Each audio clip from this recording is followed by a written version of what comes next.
Lyft is changing the cancellation fee. Let's talk about that.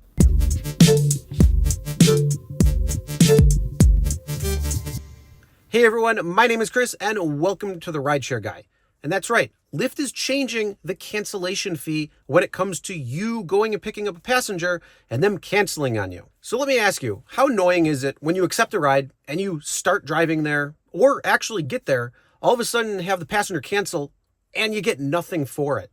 Why? Well, who knows? But unfortunately, you're at the whim of these companies being Uber and Lyft. But when it comes to Lyft, they're making a little bit of a change when it comes to the cancellation policy when a rider cancels after you've started driving to go pick them up.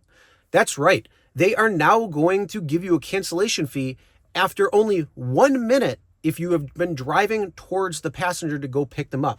Now, this is a loose interpretation, though, because it means it's not just after they place the order and you accepted the ride. No, if you're sitting there waiting, maybe you're at a red light, and then all of a sudden you hit the accept button, whatever it might be.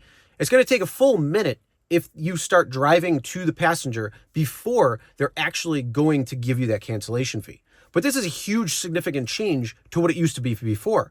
So there used to be a much larger time frame when they would actually pay out that cancellation fee. So that means you could be driving for up to 5 minutes or more before you would get a cancellation fee if the passenger actually canceled the ride before you got there.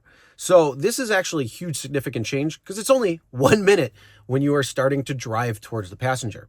Now, there are a couple of questions that I have. And the first one is, if you accept a ride while you're already in queue with another passenger and dropping them off, what is going to happen with that? Are you actually going to be able to use that forward progression, or do you have to complete the ride and then start driving to that passenger at least a minute before that cancellation fee comes in? That's what I'm thinking.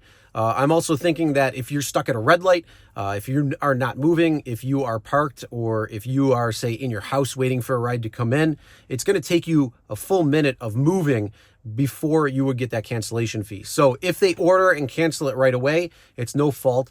If you are on a ride and dropping that person off and not necessarily going towards that passenger, that might count against you where it's not going to be in that full minute. So it's going to be after that ride. Now, I'm not sure this is going to be something in practice. You'll have to let us know down below if you have this and have seen this in your area. But yes, this is a good little feature. And I think it's fair all around. Now, have you been a passenger where you ordered a ride only to have the driver sitting there for a few minutes, not moving at all, and then you're going to cancel the ride? Well, yeah, I think that's a good thing because it's going to protect the passenger a little bit if you're just sitting there waiting out the timer and saying, oh, I'm not going to move. I'm going to wait for them to cancel, and then I'll get that cancellation fee.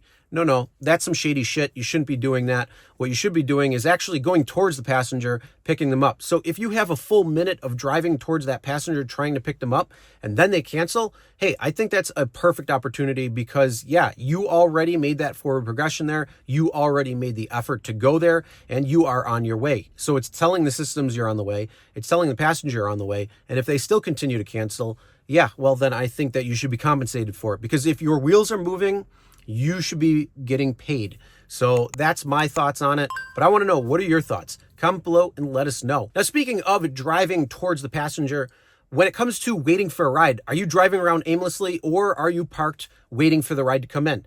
You know, if you don't know, it could cost you money. So check out this video right here, and it's going to help you stop wasting some money driving and help put more money in your pockets. All right, with that being said, we'll see you in the next one.